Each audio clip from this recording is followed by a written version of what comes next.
This is the future of education.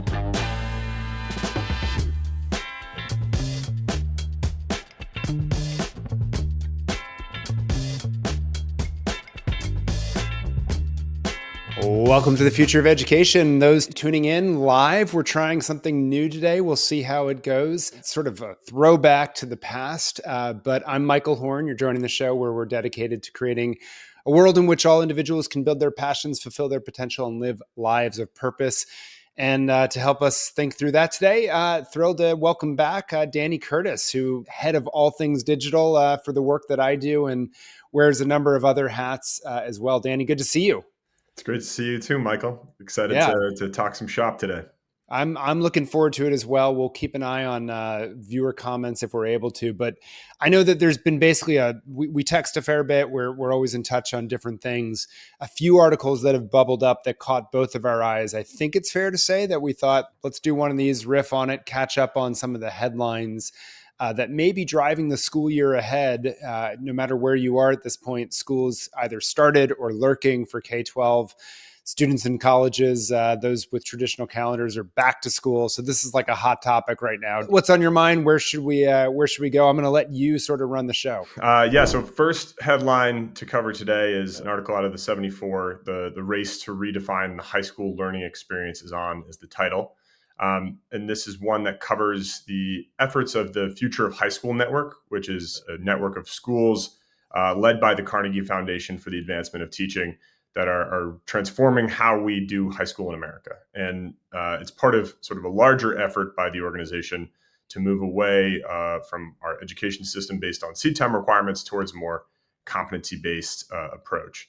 And so it gives a close-up look at how this type of shift is allowing students in one Houston area district to engage in much richer work-based learning through a partnership with a local hospital there.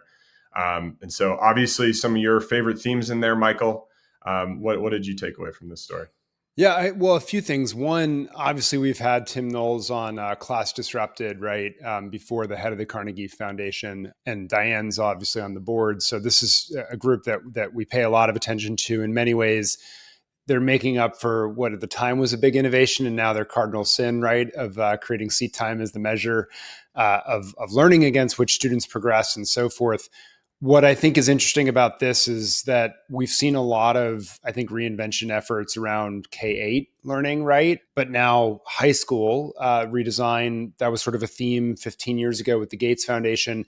But this seems, Danny, to me at least, like really interesting for how connected it is to work-based learning experiences. And you and I have both been hypothesizing a lot that sort of a career-connected learning for all, we've written about this, right, is a critical thrust. And so the way that they're actually creating real partnerships seems to me really interesting. And then obviously there's a competency-based element of this where they're actually looking at progress. I'm curious your take on this, but I thought it was interesting that they started with the health system as that employer partner, which I think makes sense because healthcare is one of those places where there's like clear board exams, gates, right? That like if you can pass those and have clinical hours and practicums, you can go practice. And so competencies that perhaps tie to an industry standard are maybe more likely to get liftoff, maybe more likely to get traction than, say, competency-based or skills-based hiring in a space where we don't even really know what the skills are. There's not like an agreed upon set of competencies or definitions or even how to measure them. And I guess that last thought, Danny, and then I'm curious yours, is like really exciting to see this work go through and to see work-based learning pulled into the high school experience, sort of flip that high school day. I think that's a really cool trend that I would like to see every district in America, I think. What did you take away from it?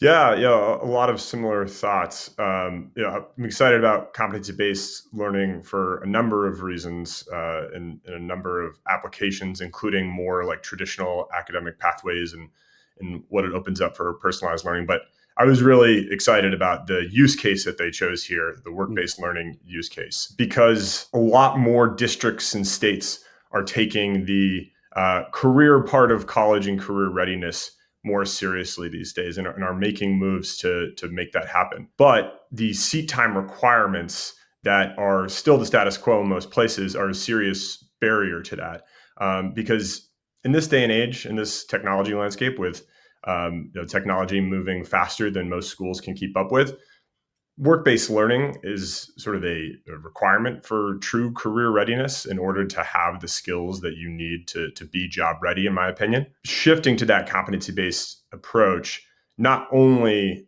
creates the latitude for students to be off campus and on the job site and working, but so much of the assessment of ability that happens on the job sort of defies these traditional modes of assessment and requires more of a competency-based assessment mechanism. And I agree with you. I think that the healthcare selection of a healthcare example in particular is especially valuable because within that field, there are already some of those more competency-based signals baked in that you mentioned. So, and you brought up an interesting point, I think, on the assessment piece, which is to say, in some ways, we don't have to assess like granular knowledge and skills that sit below an experience. Like, to your point, if someone's working on in a hospital, behind a desk doing whatever it might be, allied health work of some nature, we can assess, like, did you do that particular job well, right? Like literally more macro, if you will, competencies, which could be more widely agreed upon rather than trying to break them down into lots of granular skills and trying to figure out what transfers and whatnot. Like that gets very technocratic quickly. This seems very interesting. Like, could you check someone into a health system? Could you help, take their vitals in the beginning, whatever it might be? That seems like something you can measure in a much more authentic way. And it's like authentically valued as well, I would think. Yeah. And one thought I have coming out of that is like, when you are, preparing people for these workplace competencies, the need to put everything on that 4.0 GPA scale is also reduced. And so, these different types of signals and different ways of measuring that unlocks, I think, creates a lot of opportunity in these types of partnerships. Perfect. All right. Well, let's leave that one there. What else is on your mind as we go through the carousel? And we'll link to all these in the show notes, so folks getting this as a Substack email, they can check out the original source articles as well. But go ahead. What's next on your mind? So the next headline we have here is how some Texas teachers are earning six figures without leaving the classroom. This is another one from the 74. These salaries are kind of comprised of two pay bumps. There's a new multi-classroom teaching model where teams of classroom teachers are led by one lead teacher who has demonstrated excellent outcomes typically, and they offer coaching, planning, and curriculum development support.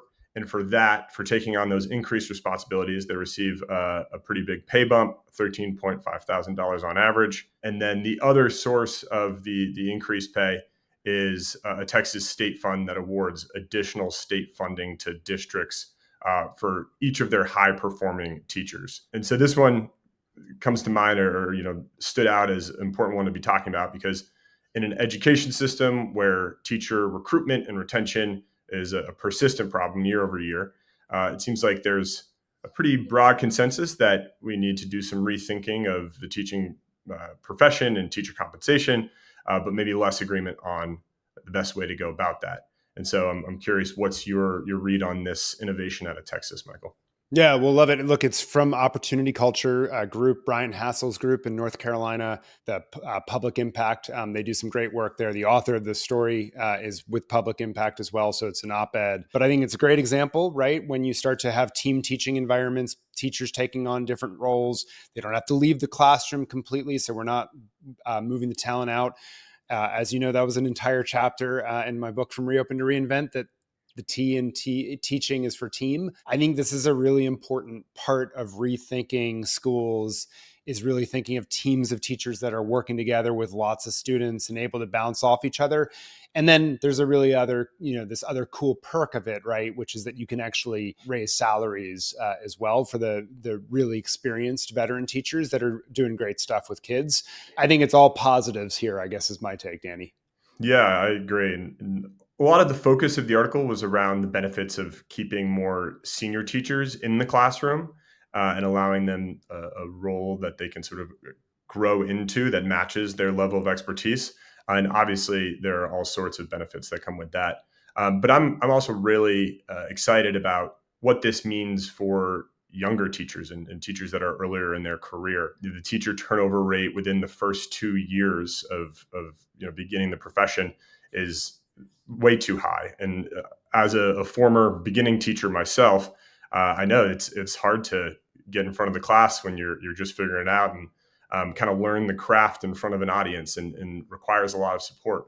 And so, the idea of having a master teacher who's kind of rotating throughout these classes and providing this support in all of these really important, meaningful ways, and having some really clear structure around that, I'm really excited about what that means for supporting these teachers into getting to that point where they're the lead teacher and they're the expert. So You were teaching in the Bay Area, right? When you first got your start, would this sort of structure have kept you in longer in your view? yeah, there's a lot of factors at play, but certainly would have made my first year in the classroom more productive and probably a little bit more enjoyable. That first year of teaching, I think, is notoriously difficult on a lot of teachers, and so having a person that can be in your classroom there to provide support on short notice is really important. I was through Teach for American, so I had more resources available to me than most, but having someone designated to be there for you that's actually in the building, I think makes a world of difference. I'm also really excited about what this might mean for teacher training models. We were talking earlier about sort of work-based learning, and I think schools is one area where there's a lot of potential here, specifically in teacher apprenticeship programs. Obviously, apprenticeship programs are really dependent on having this type of mentor-mentee model.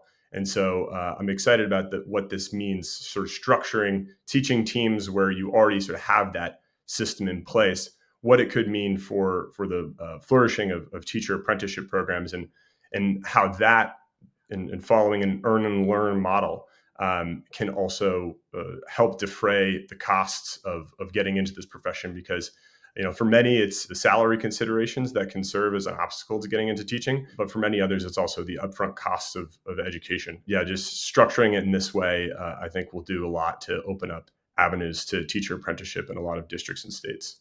Great point. And Reach University, obviously, and others that could pop up to fill that and create space in the structure, right, for those sorts of teachers. That's a really great observation. Next article we have here is on play-based learning. It covers how play-based learning can be leveraged to enhance evidence-based reading instruction, and covers the positive outcomes that guided play can have, not only on the academic side of things, but also soft skills, durable skills like self-regulation, social skills.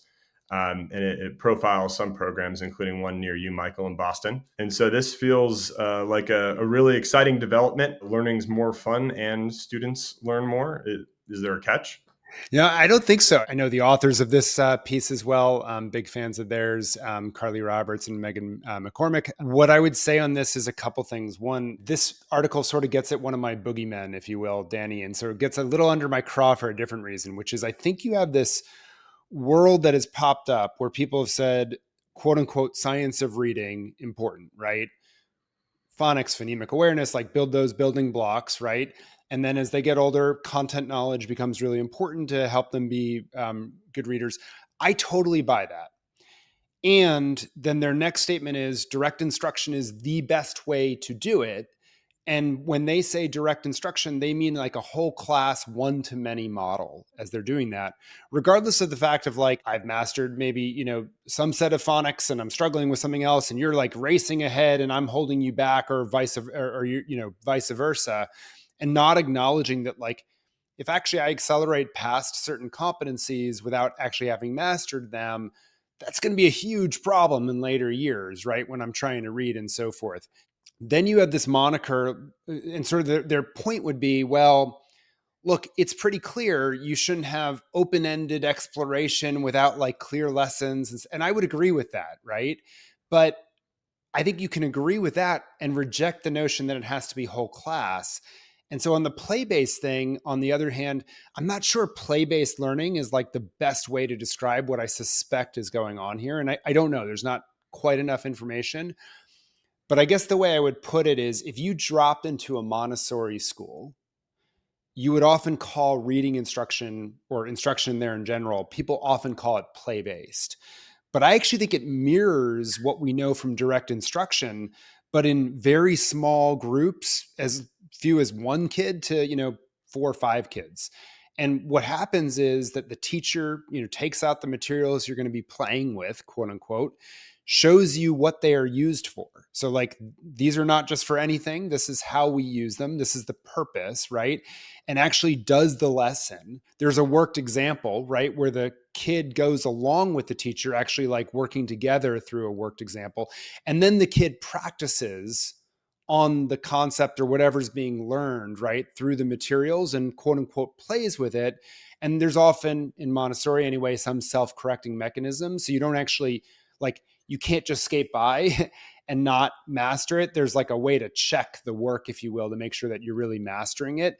And then you can build in repetitions till you really show mastery of that competency, standard, whatever it is that you're trying to learn.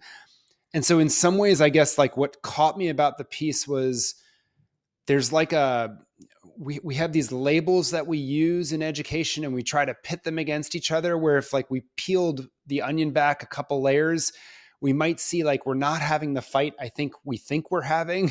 And there's a lot more common ground, but there is like some nuance and some difference that I believe can create the personalization and yes, play, right? Like agency, ownership by a kid that can really engage them and follow like what we've learned about that works well from direct instruction and quote unquote science of reading and so forth. And so I guess I'm struggling a little bit how to capture this, Danny, in a soundbite, but I think the article is really on to something. And like, we should take it as a pause to peel back the onion and get below these buzz phrases maybe that have become such lightning rods in different directions in the education space. Does that make sense? Your thoughts? Yeah, that makes a lot of sense. This is in reality a best of both worlds situation.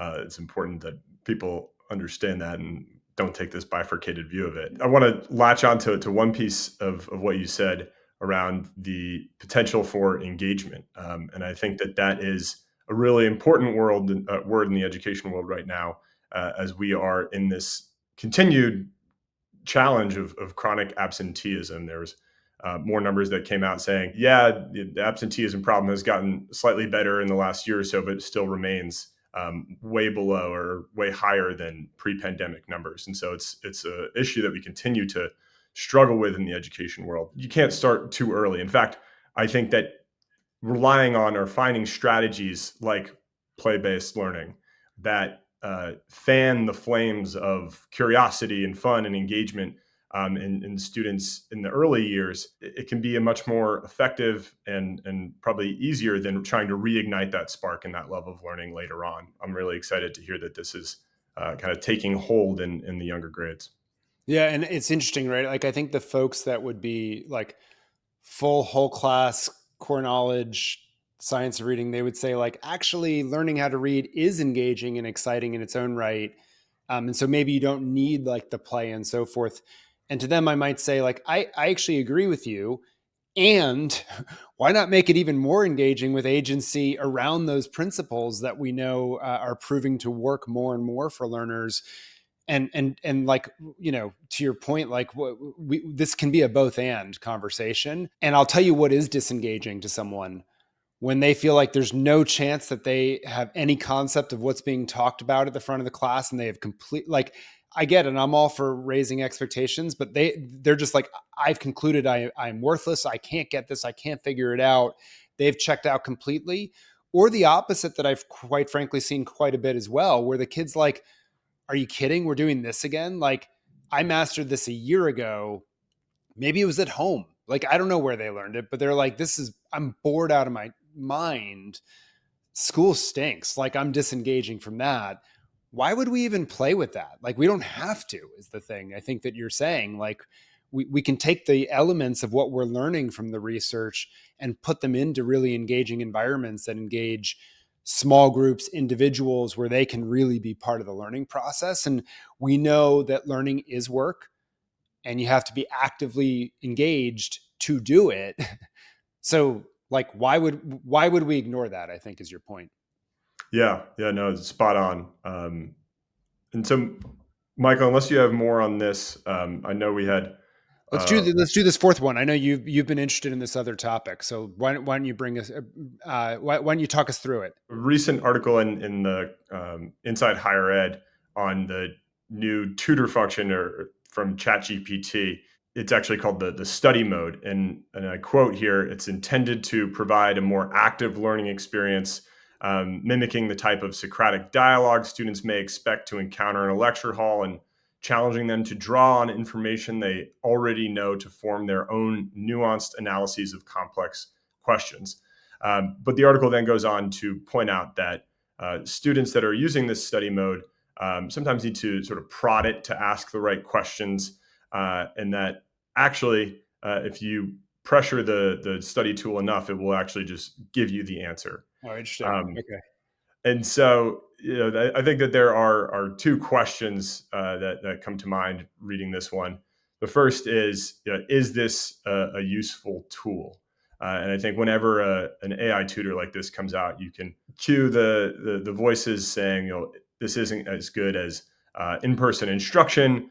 But to that question, I think that that's a bit off the mark. I think that the question that we need to be asking is this better than the alternative for many students, which is nothing at all in many instances. And so the increased availability and accessibility in terms of cost for many students to a tool like this creates a lot of value. And are there ways that the technology could be improved for now? Certainly, and I'm sure that it will. But on the question of, is it valuable? Is it a useful tool for students? I would expect that it already is of value and will only continue to get better. Yeah, it's a really good point. And like you're taking the disruptive innovation lens there, right? Which is it's better than the alternative, nothing at all. Don't judge it by like as a final form factor. It's going to get better. And there was a lot of snarkiness on X around this launch because people were saying like, I mean, who the heck is going to opt for study mode when they could just get the answer from ChatGPT itself? Fair enough. And I confess I piled on a little bit there as well. But I think if I hear you right, maybe what's interesting about it is like, let's offer it in the same way we offer Conmigo as a specific app almost, right? Like, hey, this is going to help you get better at X. It's going to help you get in the reps. It's going to help monitor and so forth, whatever it is, and coach you accordingly. And if it's like in that constrained environment where I can use this app as opposed to like broadly going on to ChatGPT's app and like opting for study mode, okay, that's one thing. But if it's an app dedicated, this is something we're giving you as a tool. Maybe that produces a different sort of use case or something like that. And to your point, better than the alternative, no tutor at all. Maybe that's the right way to think about it. Yeah, yeah, that's my general point. And I think you're touching on my second question here, which is, is this the answer to our AI challenge in education, where students are able to just get the answer at the click of a button? And I think that the fact that you can actually pressure the study tool itself to give you the answer really points out the reality that AI, at least, hasn't yet been the answer to our AI challenges in education. And it requires really hard thinking about, in this age of AI, what are the skills that students need to know? And how can we go about crafting curriculum and assessments that can teach that when they have access to all of this information at the click of a button? Yeah. Well, to be fair, by the way, I can pressure most human tutors to eventually give me the answer as well. But no, I think you're exactly right. You're pointing to the right thing, which is what are we asking of students? And I think the answer is different at different levels, right? Like a novice learner, I'm not sure the technology is as useful. I want you learning fundamental knowledge, skills, right, of a particular discipline or whatever it might be. As you move into more of an expert in a particular field, more of a project, right, application of that knowledge and skills would be super useful. And there, like, I want you using AI, frankly, to expand the realm of what you're able to do. Like, how do you use AI to do something more?